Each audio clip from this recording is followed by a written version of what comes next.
Welcome to Running in the 70s, where we interview, meet, and get to know athletes of all kind who were running in the 70s. I'm your host, Matthew Kleinowski.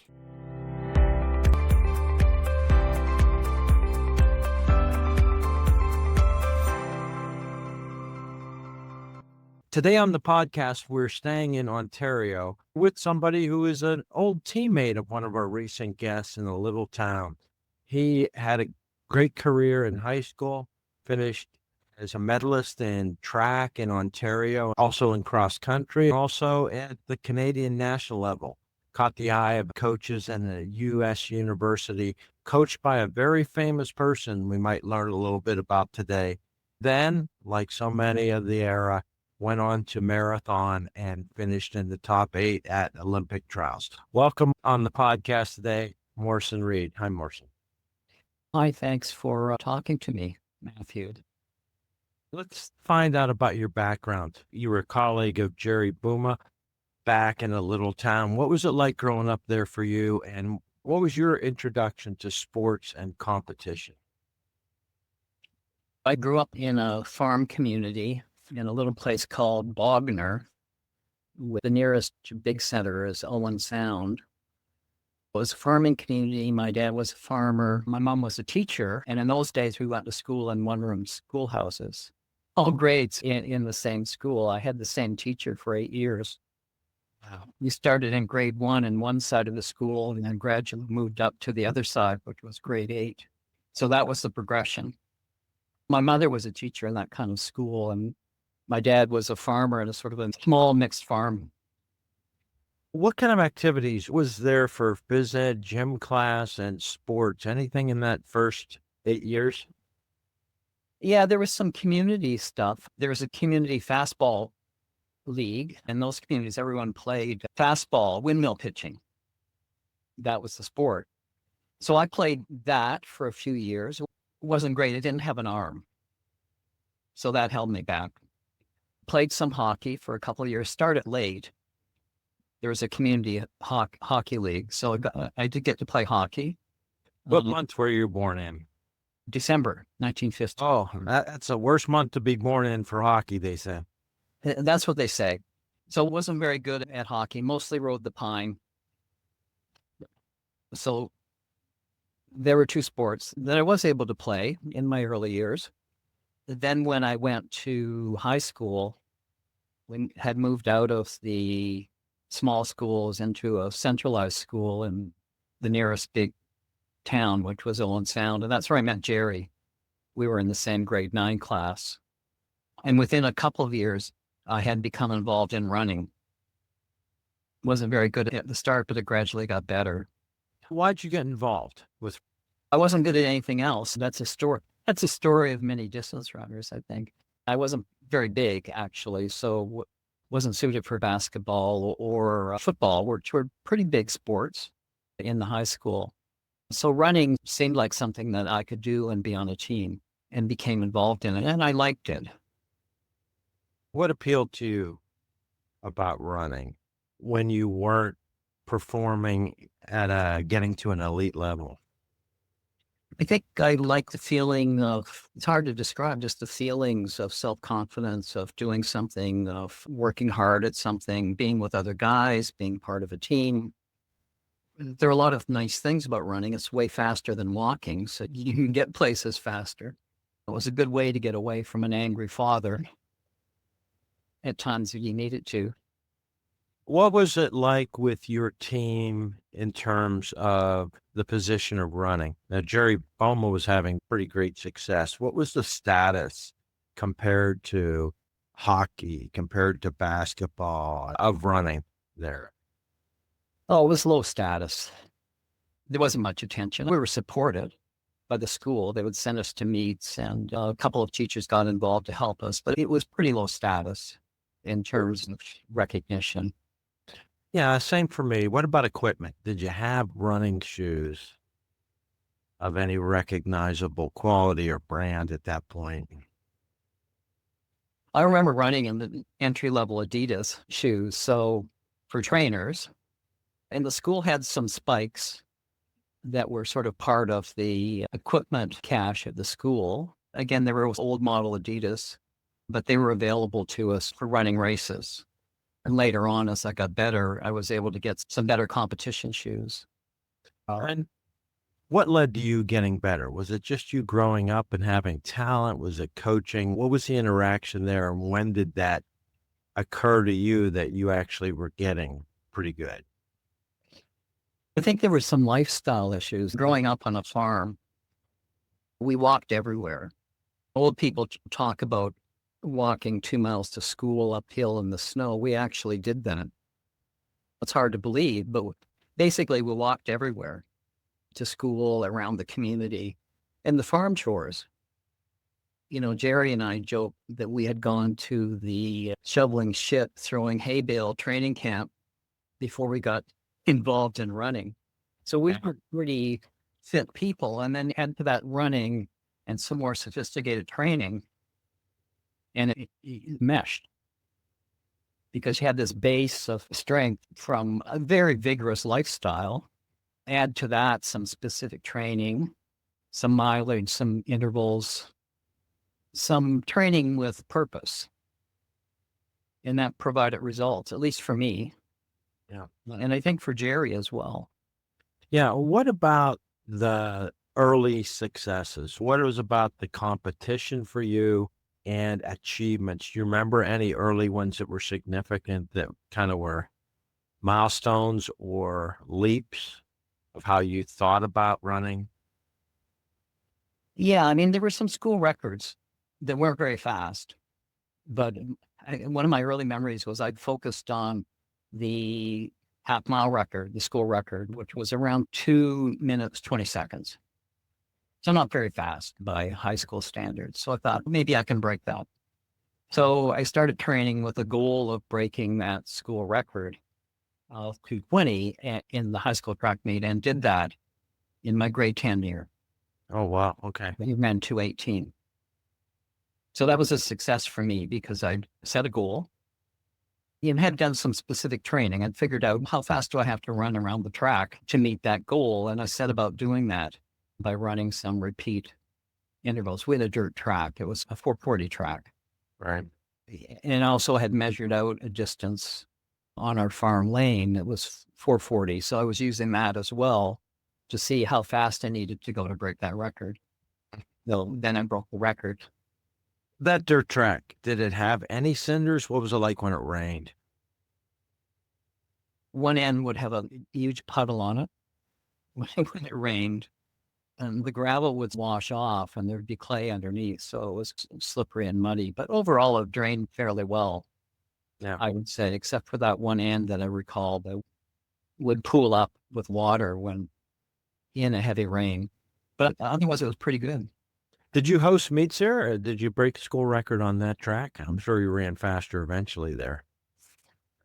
Yeah, we would have a sort of internal, like a house league track meet every year. So that's where I broke that record.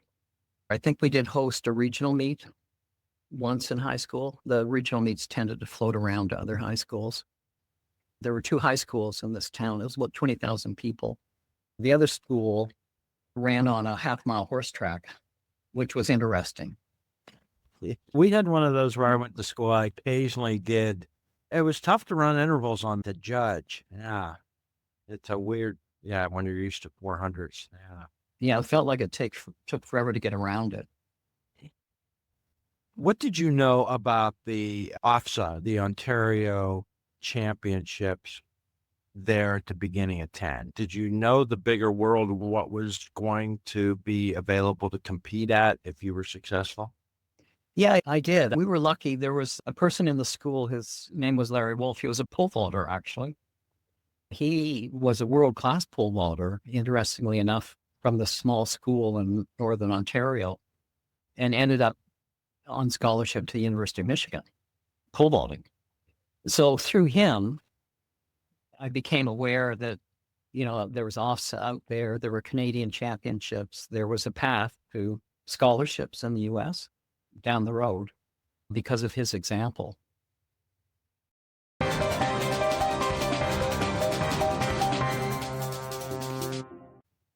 After you broke the school half-mile record, when was the next goal?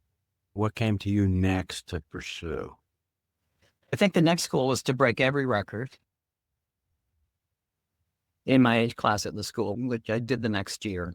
They were soft records. They weren't hard to break. Once a person got reasonably fit, a mile record wasn't even under 5 minutes. So once I started getting fit and doing some training with goals and purpose, those records came down, were pretty easy to beat. So I didn't have any trouble with that. So that happened.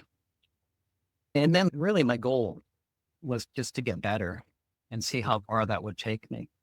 And that translated into more success as I got older and trained harder. When was your first podium, top 5, top 3 in an Ontario level meet? Was it in track or cross country? It would have been in track. Okay. The cross country medals didn't happen until my grade 13 year. In my grade 12 year, I never made it to OFSA in the high school championships, but I had won the gold at the club junior and provincial championships the previous summer. So I was getting better quite quickly. And that was 3K? 5K. 5K, okay. Yeah, the club championships for my age range. By the time I was in grade 12, I was considered a junior, and juniors were running 5 kilometers in club championships. What about the competition you had, say, cross country in your grade 13 year? Did you know about the other runners, or what your expectations at that final? Well, for sure. I had been progressively running against these people, and they were very good and had been very good for quite some time. I for a long time, wasn't even coming close to them. In fact, I think one of the best runners in the province, his name was Jim Slavin, and he'd been good for a long time. And there was another young guy from North Bay, Jack Dufresne, who'd been good for some time. So these guys were pretty much dominating. And I was aware of that even from the time I started running in high school. So they were the people for me to run again. I didn't qualify for the provincials high school championships until my final year in track, because you had to work through regionals, and then you had to work through a bigger regional, and the top 2 would move on. But it wasn't easy to get to OFSA, actually, which the high school championships. Canada then had 13 years and education up through grade 13. When you were the pole vaulter getting a scholarship to a major university in the U.S., when did you think that this was something you could do after high school and possibly help you with that idea of getting to college? Yeah, I think my grade 12 year, I would say, I thought that was definitely going to be a possibility if I kept getting better the way I was getting better. And how did that work? Who pursued who? Did you get help? Did people contact you? How did you end up at Iowa? Well, interestingly enough, there was a book in the library. We didn't have a lot of access to resources, no internet or social media. So there was a book in the library and had chapters from prominent coaches in the U.S. Francis Kretzmeyer in Iowa was one of them. He'd written a chapter.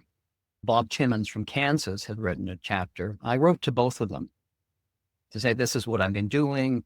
This is what I'd like to do. I'm interested in going to your school. And they both wrote back. Nice. Yeah, so that's how that happened. Tell me, go through the process of then. You pursued 2, you heard back, and then how did it eventually end up that you went there? I think what happened is I ended up running really well my grade 13 year. Better than I even thought that it was possible for me. I was 3rd in the Canadian juniors. That was the fall of my grade 13 year. And the 2 people that finished ahead of me were already freshmen at the University of Oregon. And I think it was 10 seconds off winning. So that sort of was a breakthrough race for me. And that year I was 3rd at the provincial cross country championships as well. So had done well on cross country, and that started getting me some attention. And I started getting calls from other coaches the coach at Dartmouth College had called me around Christmas to say they were interested. And so, quite frankly, I didn't have we were in a very rural area, not too exposed to the world. And I had no idea that Dartmouth was the Ivy League and a big place to go to. Right. So I don't think I ever pursued that too hard. After cross country, continued to run well, did some indoor races. They weren't particularly great, but had some good races in the spring and ended up taking the silver at OFSA. And it was a great race. I lost that race by 0.2 of a second. The winner was 8:35.5. I was 8:35.7. So it was almost a photo finish. And that started getting me quite a bit more attention. By then, you'd got a lot of experience in races, close races. What style runner are you? Front runner, kicker, strategic, tactics? What was your general approach by then? Basically, my goal, my strategy was to run as fast as I could, as far as I could. So I would say I was a front runner. I always was at the front, either leading or trying to lead. So that's basically how I ran. By the time I was in grade 13, there was no local competition. So I was always leading and winning by a long way. So if I had a strategy, I would say that's what it was. Go as hard as you can, as long as you can, and see what happens. So there's not a lot of purpose to it, right? That's not uncommon in the smaller areas till we reach these big meets. Now, I just want to ask you then, you've chosen a profession, society, you're working now in social work. Yeah. I'm a private in social work. Yeah, you're a considered person. What about competition and what about losing a race by 0.2 of a second? How competitive were you when you stepped onto the track and how did you handle second place, which is a great accomplishment, but not first? Yeah, I was happy with that because it was such a progression for me from where I'd started to be at that point and even to finish second or third to be near the top. I was always very happy with that. I suppose it would have, maybe that's why I didn't win more races because I just didn't want to take it that one step further. I don't know, but I never was really upset if I finished well and finished and with a good time. So I was happy with that.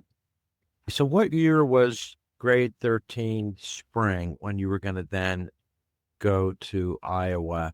And did you do a campus visit? Did you sign a letter of intent? How did the process go to say, okay, I'm set and I'm moving to Iowa? It was interesting because of that, after that high school race, I was getting quite a bit of attention from other schools as well. And Iowa had offered me a full ride.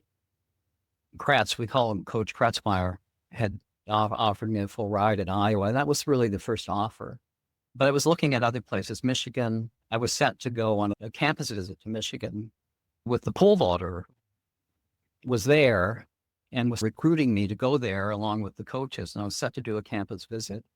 Some of the other schools who were talking to me were Ohio State and Texas at Austin. So about 3 weeks after the high school race, I broke my leg.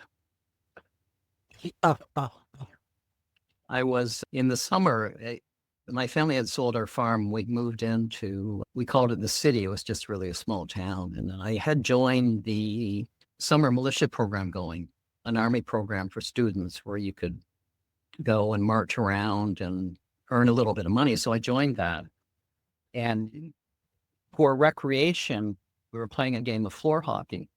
And some kid on the other team two-handed me across the leg and broke my femur. Loud crack? Loud crack. Yeah, the bone was displaced. It was really painful. So that happened. Iowa was the only school that stood with me. And I called the other schools and they weren't saying no, but one school would say, why don't you wait till Christmas and see how it heals, that kind of thing. And when I called Kratz at Iowa, he said, we wanted you to come down anyway.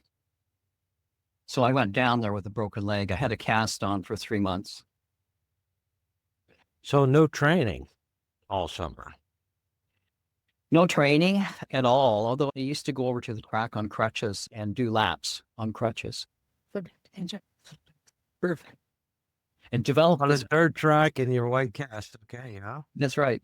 Develop this great upper body from doing that, I guess.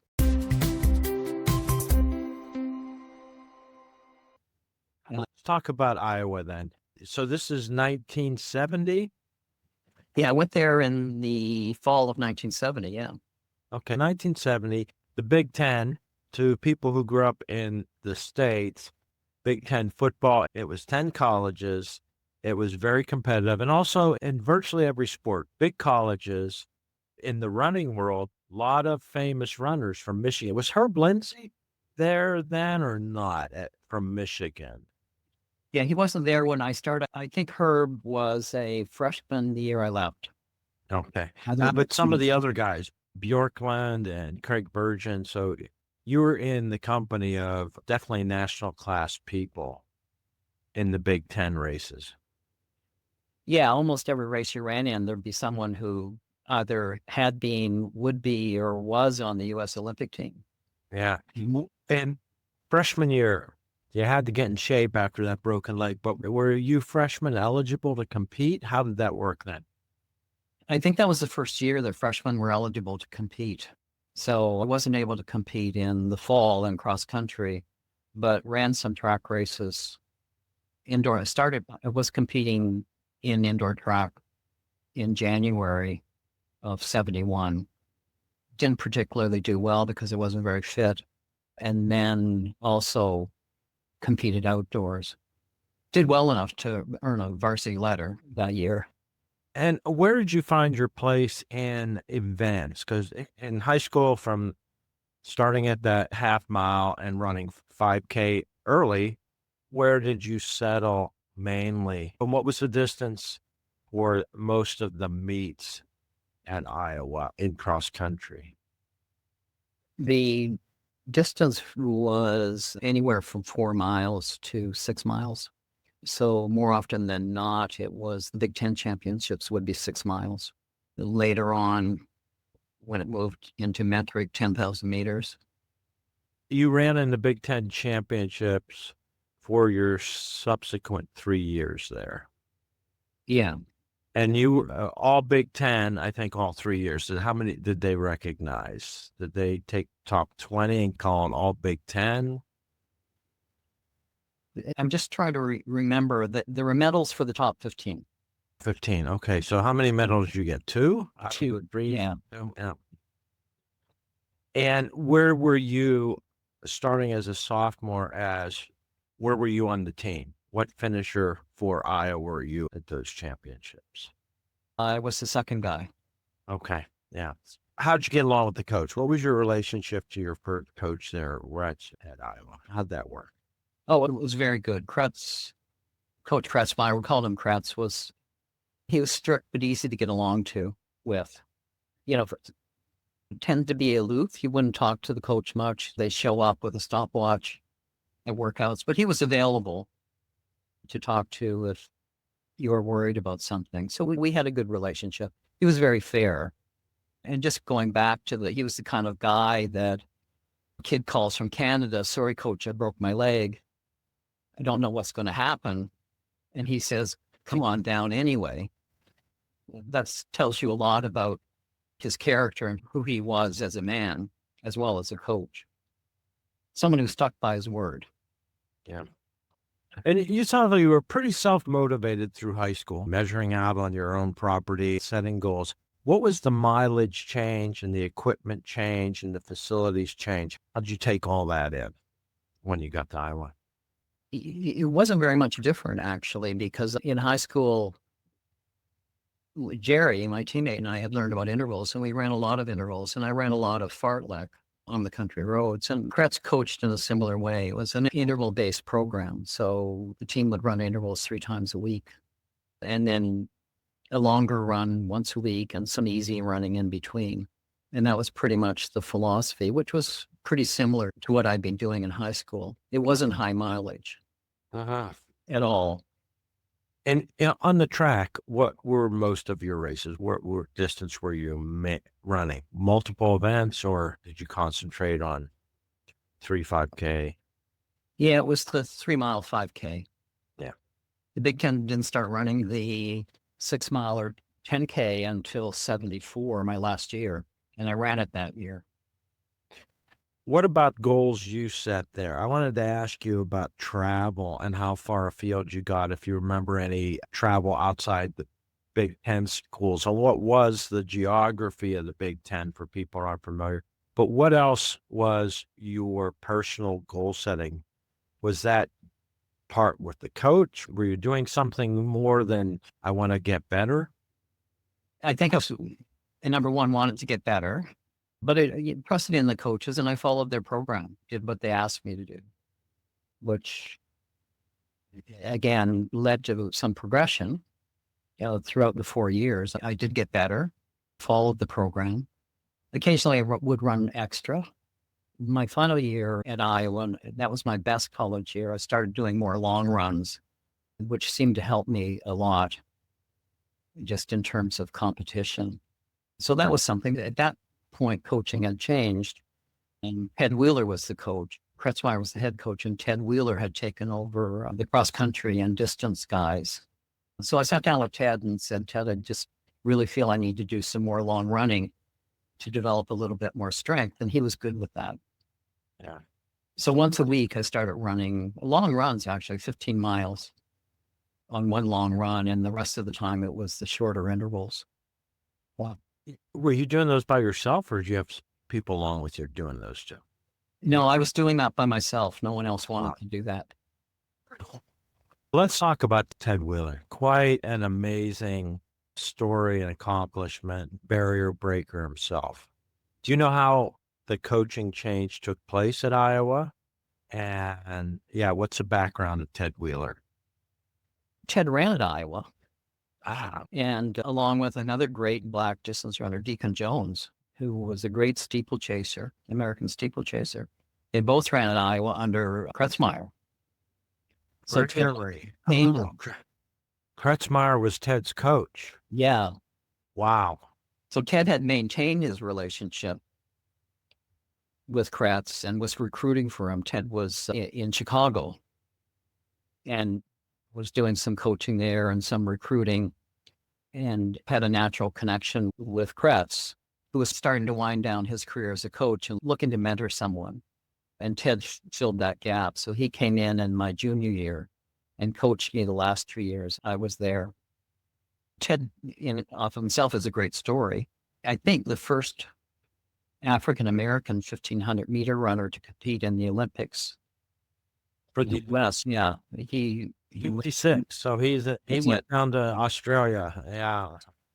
and Deacon Jones as well was on the Olympic team, and they both were at Iowa and coached by Kretzmeyer. Wow. So Kretz was the coach who mentored these great black distance runners in pretty much a white university in a white state. Yeah. Wow. There took them. Well, okay. So yeah, we don't have to get into the whole trying to analyze the whole civil rights and No, nature of things, but the Midwest of the U.S. is a more homogeneous thing. Like you said, the campus of that. How far afield did you guys travel throughout your career? What was the Big Ten, cross country, and the dual meets and the track meets? Where all did you go? I think I went to every school. So there was a lot of travel. In Michigan schools, that was an 8 hour, maybe not quite 8, 6 to 7 hour ride. And we drove them usually in Suburbans, Yeah. big old Suburbans. That would be the convoy. We didn't take buses. It was always Suburbans. Michigan would have been the longest travel. Right.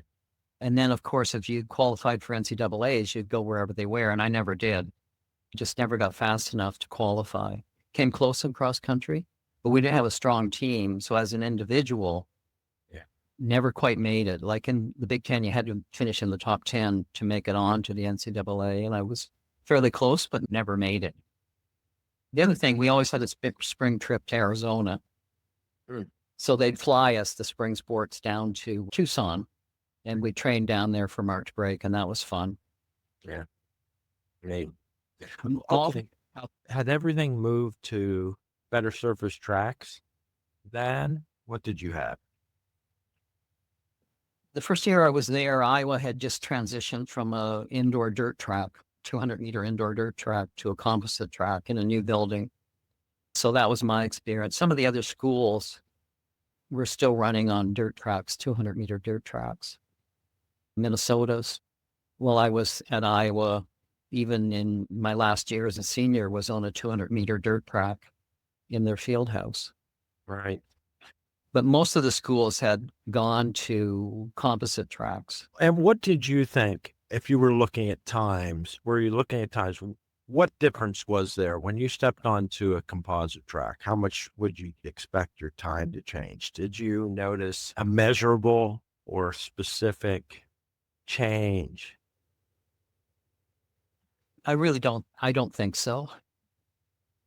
I think actually the dirt tracks were quite fast. They'd pack them down and water them down. And I don't think in the early composite tracks, I don't think there was much difference. They weren't banked. They were flat, no bank corners, right? Yeah. And they were quite hard. And I think resulted in a lot of injuries. The guys at Iowa, everyone was always injured. Was it shin splints or what other kind of things? What did you have? Connective tissue issues, stress fractures. Didn't really happen to me. I was fairly lucky. Didn't get injured until my final year when it was actually the Big Ten final, the 3 mile, and I got tripped and fell and broke my arm and knocked out of the race. Yes. So I'd be Broken bones. lucky with broken bone. Yeah, I mean, farm guys usually don't break, but it happens. Yeah. By the time I hit grade 1, I'd had 2 broken legs, actually, from farm accidents. So maybe I had fragile bones. I don't know. Yeah. My wife was about that.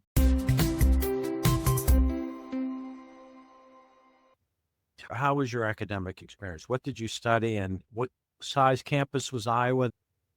What were the adjustment pains or discoveries you made about yourself through that 4 years? Iowa was a really good fit for me.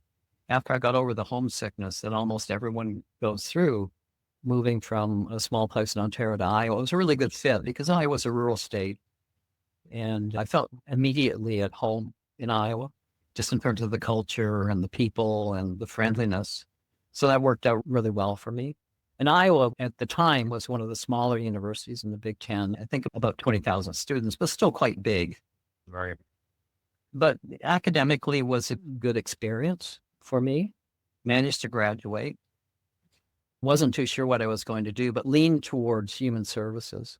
Had taken psychology courses and social work courses. So I was able to declare a major in social work in my final year because I had enough of the right courses. So declared a major in social work and graduated with a BA in social work from Iowa. All right. I'm talking to, if we look at Jerry Boma's story, he had a year of eligibility left and he returned to Canada. You went a different way. What was going on in your life when you graduated there? And what did you think about running? Let's talk about your first marathon, your very first marathon after you graduated. Yeah, I came back to Ontario and got a job in social work pretty quickly at a children's mental health center in London, which is where I live now. And I walked away from the sport for a while. I was tired. It had been pretty intense, lots of competition, lots of training. So I just took a break, got a job, went to work, and then started running and got married. Rosine, I met Rosine at Iowa. She was an Iowa girl from Burlington, Iowa. And she came to Canada and we got married. In February, we've been married 50 years and have 3 kids. Congratulations. Wow. So that was a long-lasting relationship. So I picked up running again the year after I graduated, after taking a break for a few months, and just gradually got back into it in London and started training with some good runners again. I trained once in a while with a runner, Grant McLaren, who was a really great Canadian distance runner. Be a great interview for you. Grant almost made the finals in the 5,000 meters in Montreal in 76. There was controversy. He was one of the last guys in and then was out and then stopped running, but he ran in the low 13s for 5,000 meters. What was the controversy exactly? There was a push, I think, as I recall, there was an East German runner. There was a push. Something happened in the race. There was a protest, and I think, and that maybe I'm wrong, but I think Grant was put in the final and then put out again, like a counter protest. But he was so good. He won a lot of races on the board tracks, like the Melrose Games, races like that in New York City. Was running 2 miles in the 8:20s back in the 70s. So You came on Sundays, and another runner who was a good Canadian steeplechaser, Joe Sachs, and just gradually started getting fit again. Because if you ran with Grant McLaren, you weren't fooling around. So what'd your mileage go to then? it wasn't very much. It was probably about 100 kilometers a week, 60 miles a week, 60, 70 miles a week. Again, but I would say pretty intense mileage. As I got fit again, the runs were pretty hard, particularly the Sunday runs. Grant's philosophy of life was if he'd been running for an hour, he wanted to be close to home. So the hour run was pretty hard. So it didn't have heavy mileage, and decided to run the Olympic trials just for fun. Really had no expectations at all of doing anything surprising. It ended up running pretty well around 2:22, and that was my first marathon. What was that course like? I was in Ottawa, and it was spring 76. Yeah, spring of 76, yeah. Do you remember anything about the course? A hilly, flat? I don't know what they used. I remember it being fairly flat for most of it along the canal. A lot of Right, it was okay. out and back along the canal. But then the final section came up around the Parliament buildings, and there's quite a significant long hill right around the Parliament buildings there. And then it finished on the Carlton track. So it wasn't a real challenging course, but it was hilly at the end when you're really starting to feel it. I think you outperformed going in with no expectations. You certainly did well. And what happened then? You decide to stay with the marathon and do some more after that good result, I think. Yeah, I thought I had a future in the race. I thought that was a good start, and maybe that was going to be my event. It pretty much turned out to be. That's where I had my most success, was at the marathon. A few months after that, my wife, she's a speech therapist, was looking around for grad schools to go to, and decided that University of Florida would be a good fit. And I liked that because that was the home of the Florida Track Club. Frank Yeah. Schindler and Jen Batchelor, Marty LaCory were there. So we packed up our Super Beetle, our Volkswagen Super Beetle, with all our stuff. She was accepted at Gainesville at University of Florida in their master's program. And we moved. Didn't have to take your winter Parkers. No. Yeah, so I left my job and moved down there and started running with the Florida Track Club. Frank Who was there? Who were you actually training with? Who was training then with you on some of these runs? Yeah, Frank Shorter and Jack Batcho had left. They'd gone to Boulder to Right. train at altitude. But Marty LaCory was there. So Barry Brown, who was top-notch U.S. distance runner, was there. Quite a few other really good runners. Byron Dice, sub 4-minute miler. And I mostly trained with these guys on Sundays. There'd always be a long run, often at Marty's house. There was a trail that went back through the Florida bush on dirt roads that we ran on 20s, 20 miles on Sundays. A fairly easy run, no competition, just to get the miles in. Yeah, a lot of people. Were you changing from McLaren's get home in an hour and was this conversational, long, slow distance type stuff? Yeah, it was. We talked. It was conversational, long, slow distance. But looking back, it wasn't that slow because everyone's pretty fast. So, you 7-minute miles, 3-hour marathon pace. Yeah. Which was long, slow distance. For Alan. What about your racing? How much racing did you do during your time there living in Gainesville? Ran in some races, ran the Florida relays. I was only there for a year.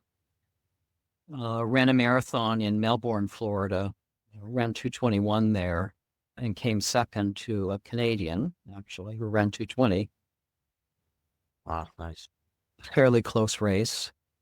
That time, and then I went to Boston in 77, which was to be a big goal race for me. And my time gave me a pretty good seed in the race. And at that time, Boston was big to us. When I ran in 77, there were 3,000 runners there. Ah. And I thought that was insanely large. Yeah. Let me interrupt there and say, what were, let's say Melbourne, even Boston in 77, what were the timing signals, the water, the shoes? What was going on there in the world of marathoning in terms of support, horse support, and your shoes and things like that? What had changed? Shoes were getting a little better. I actually had a sponsorship from Nike, and they were giving me shoes, and some of the shoes behind you, I think I ran in those shoes actually, waffle trainers. So I was wearing Nikes, and they were getting better, but not much cushioning. They were getting lighter, but not much cushioning. The trainers were getting better every year. There seemed to be better shoes available for us. In racing, literally there was no water unless you had your own personal crew, which I didn't. There wasn't anything. So I don't recall until maybe my last marathon, I don't recall drinking at all during a marathon. Certainly no food. Yeah, no fuel. Yeah. No fuel, no electrolytes, no hydration. Yeah. So that was coming along. Were you wristwatch pacing? Were on every 5 mile mark or something on most of these kind of races? How was that working then?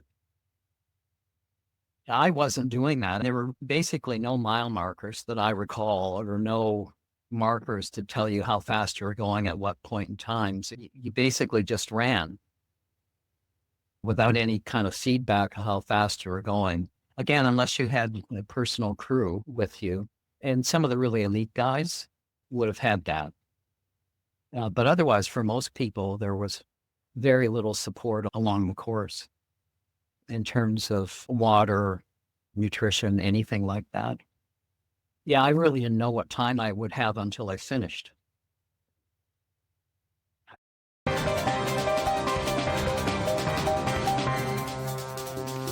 How'd Boston go for you in 77? Pretty badly. It was a hot day. 77 was a hot day. And I ran hard for the first half and was placed pretty high. And then the wheels just came completely off. I ended up finishing, jogged it in. Once I could not maintain the pace and was really hurting, jogged it into the finish. There was no other way to get back to downtown Boston than to run it in. And I didn't even cross the finish line. I was so disappointed in what had happened. I just stepped off and didn't even get a time. So that was a pretty disappointing day for me. But it was hot. There was no water. That year in Boston was, I think, a pivotal point in courses, right? Because Jerome Drayton, the great Canadian runner, won. And he expressed his disappointment after the race that there'd be no water at all along the course for him, unless you could get it from a spectator or somewhere else. And that seemed to change things for course management and course directors. People started doing better, and I think Boston started doing better after that race. And what brought your year at Gainesville to an end was the end of your wife's studies? No, she continued. I wasn't that happy in Gainesville. I think, really looking back, the disappointment of Boston, which shouldn't have been a thing, really. It really shouldn't have been a thing. But I built up for that. And I was having trouble finding work in my field, in social work, and just decided to go back to Canada and work in Canada, got a social work job. And I went back, and Rosine stayed in Gainesville and finished her degree. It took her another year. And we had sort of a long distance relationship. And I went back to actually my home community, Owen Sound, and worked there in child welfare. She finished her master's degree at Gainesville. Okay, so in the 70s, what was the world of child welfare?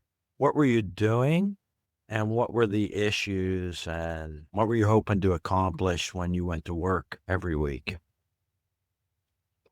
You were protecting children from difficult family situations, from child neglect and physical abuse is what we were doing. We would investigate and then make decisions, basically try to support the family to help them do better, to ensure that the children would be safe.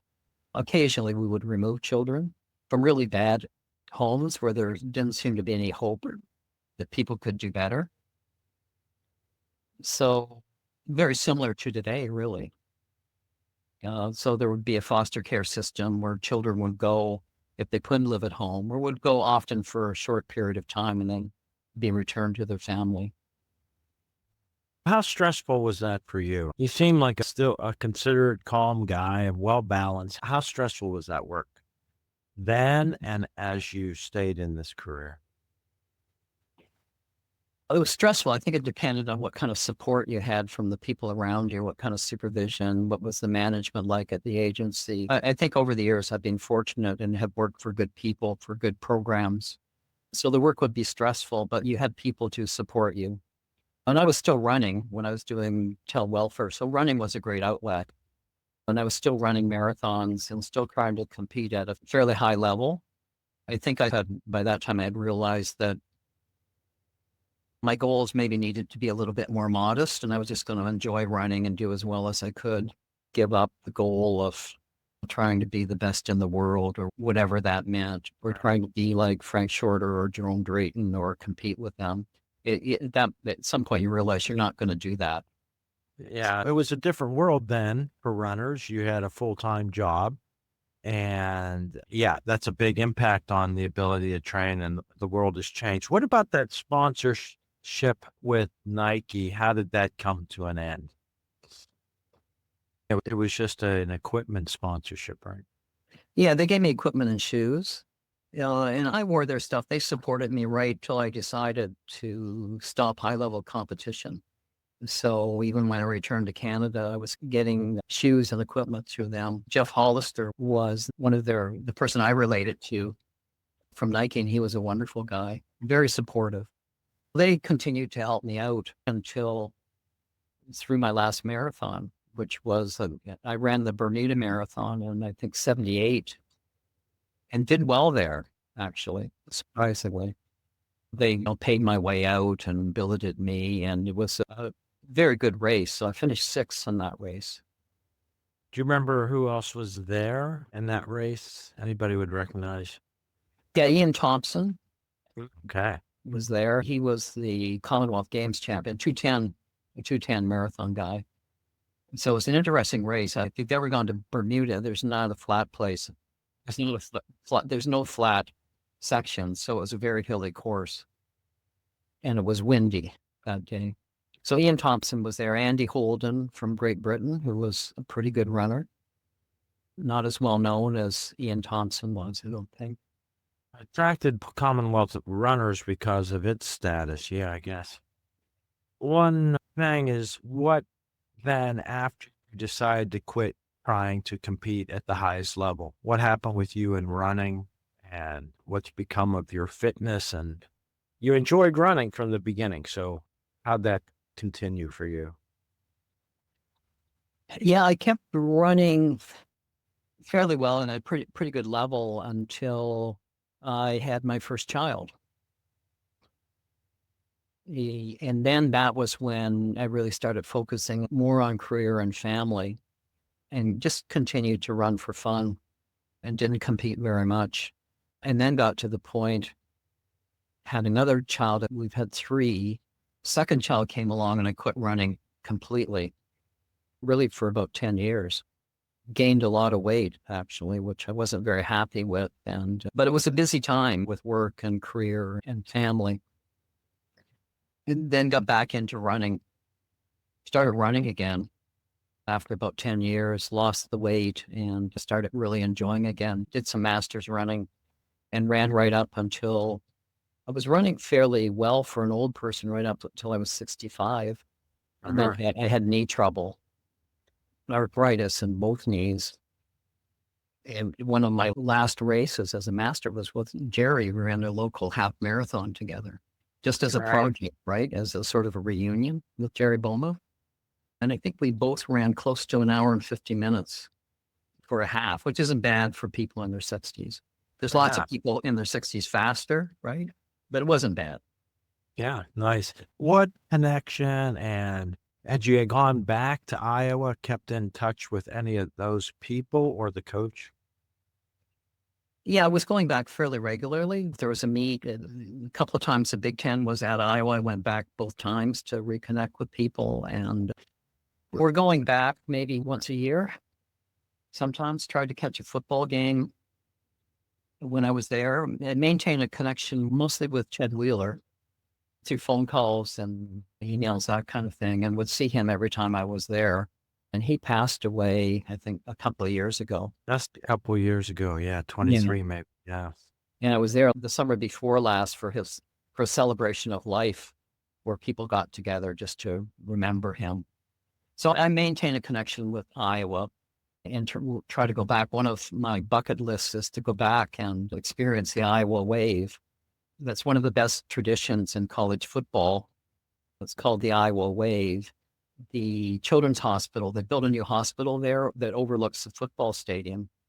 And at the end of every first quarter, the entire stadium, all the spectators, the players, the coaches turn around and wave at the kids. And there's some really sick kids in the hospital that are in the top floor looking down onto the stadium. So there's 80,000 fans in the stadium waving to these children in the Children's Hospital. It's a really cool tradition. And so maybe next fall, one of my bucket lists is to go there and participate in the Iowa wave. Google it sometime. It'll make you cry. Maybe more of us can add that to our bucket list and get out there. That's great. It's been great. It's been great talking to you, Morrison. I initially found your name from a poem that you wrote that was in one of Jerry Boma's non-running books, and you've written a few poems about running. I don't know what else you've written, but yeah, we have a couple poems of yours on running. Yeah, I just fool around with doing some writing. Jerry's quite an established writer, as in writes poetry frequently. So once in a while, I'll write one and share it with him. And that's how that one got in the book. And I was reminiscing about running feelings and what I missed about running. I think that's the one you've seen, right? Yeah, they're good. They get the essence pretty quick. They're short, but yeah, for me, even I don't know if you have it there. I'll just post it with the podcast episode so people can read them, a couple that you've written. But they get to the essence and bring back memories of the gun and the people and the focus that comes. It's been great talking to you, Morris. Is there anybody else or anything else you want to mention? It's been really nice talking to you. I don't think so, other than you asked me if I still am connected to running. I am running again. I've had both knees replaced. So I was surprised that I was able to run again after having that. The last one was about this time last year. So I'm able to run about 5 kilometers a day now. And actually last fall, my goal when I came out of surgery was to run in the Canadian Masters Cross Country Championships, which were in London, our hometown. So I did that in the fall. Didn't finish. I think I saw your name on the list. Are you 70 years old? 74. Okay. Oh, you were in the 70 to 74 category. Yeah. Yeah. Yeah. So I'm having fun again with running, just trying to get out. As Jerry says, I think this is one of Barry's sayings. You're half as fast and it's twice as hard. It still feels the same. It's still quicker than walking. You've had several long breaks and a family and a career, and it's about 60 years of running for you. Pretty much. All right. Thanks for all your time, Morrison. It's been great talking to you. And You're welcome. Thanks for walking to me. Hey, I hope you enjoyed another episode. Do you have someone you'd like to hear interviewed on the podcast? You can leave a comment on the YouTube channel or on the website, running70s.com. That's running70s.com. Let me know what you think of the episodes, and anyone, including yourself, you'd like to hear interviewed. I hope you enjoyed another episode of Running in the 70s. Voices, stories, and memories of athletes who were running in the 70s. Until next time, wherever you are, keep looking forward and don't forget to look back.